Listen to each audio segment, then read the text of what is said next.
नमस्कार, MP news cast में आपका बहुत बहुत स्वागत है। मैं हूं आपके साथ नीलम दुबे। चलिए रुक करते हैं आज की बड़ी खबरों का। बांदा, चित्रकूट, कानपुर, फतेहपुर, फैजाबाद, केरला आदि स्थानों पर पौष पूर्णिमा के दिन समाज के बंधुओं द्वारा कोरोना गाइडलाइन तथा अयोध्या में प्रशासन द्वारा चुनावी आचार संहिता आदि स्थितियों को ध्यान में रखते हुए महाराजा मणिकुंडल जयंती सप्ताह के अंतर्गत अयोध्यावासी वैश्य समाज के पूजनीय पुरोधा महाराजा मणिकुंडल जी की भाव एवं श्रद्धापूर्ण जयंती आयोजन उत्तर प्रदेश के विभिन्न जिलों के साथ साथ अन्य राज्यों में भी संपन्न हुई। महाराजा मणिकुंडल जयंती आपको बताते चले कि महामानव मंडल जी की खोज करने का श्रेय महाराजा मंडल सेवा संस्थान के अध्यक्ष उमा शंकर गुप्ता श्री भगवती प्रसाद गुप्ता को जाता है। आगे जानते हैं बाकी की सच्चाई में वीडियो और फोटो के माध्यम से वर्षा कौशल की रिपोर्ट।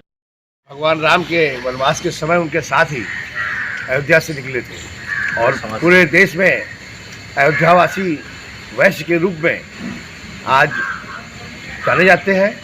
मणिकुंडल जी पूरे देश में 14 वर्षों से अधिक समय तक प्रभु श्री राम को ढूंढते रहे, क्योंकि जब वनवास राम गए तो उस समय एक रात को प्रभु चले गए थे और सुबह जब अयोध्यावासियों ने देखा कि प्रभु नहीं है तो कुछ लोग तो वापस लौट गए, लेकिन जो वैश्य समाज था वो राम के प्रति पूरी तरह समर्पित था।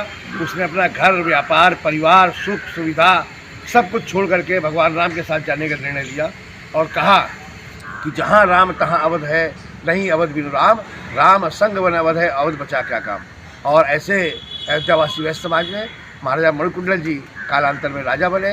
अपनी सत्यप्रियता, न्यायप्रियता, धर्म आचरण और राम भक्ति के कारण हम सब प्रत्येक वर्ष पौष पूर्णिमा को उनकी जयंती मनाते हैं।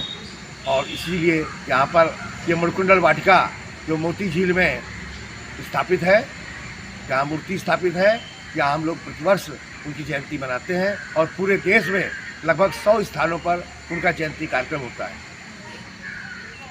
सज्जनों, बहुत वर्षों से मैं समाज के बीच में जुड़ा हूँ। अभी एक दिन उमा शंकर जी की जब पुस्तक का विमोचन हो रहा था, उसके बाद मेरी इनकी कुछ वार्तालाप हुई। उस आधार पर जो मस्तिष्क ने अपने महाराजा मणिकुंडल जी के विषय में जो संरचना बनाई, इसको मैं मात्र 2-4-5 मिनट में बताना चाहता हूँ। विषय अयोध्या से प्रस्थान का है श्री राम जी का। अयोध्यावासी लोग उनके साथ साथ उनके पीछे पीछे चलते चले गए। जब नदी सरजू नदी पड़ी तो उसके उपरांत जो अयोध्या से जाने वाले व्यक्ति समाज के थे, उनके पास उसके नदी को पार करने का कोई माध्यम मात्र नहीं बचा। पर रामचंद्र जी से इतना लगाव था उनका कि वो ना वापस जा सकते थे अयोध्या और ना ही वो नदी को पार करने में सक्षम हो सके। उन्होंने जिसको जो मार्ग मिला उसमें उन्होंने वापस अयोध्या जाने का प्रयास कदापि नहीं किया और अपने राम को तलाशते तलाशते तलाशते तलाशते इस पृथ्वी के भिन्न भिन्न भागों में घूमते रहे। यही व्यक्ति आज अयोध्यावासी वैश्य समाज के रूप से पहचाना जा रहा है। कथन के अनुसार अग्रसेन जी वैश्य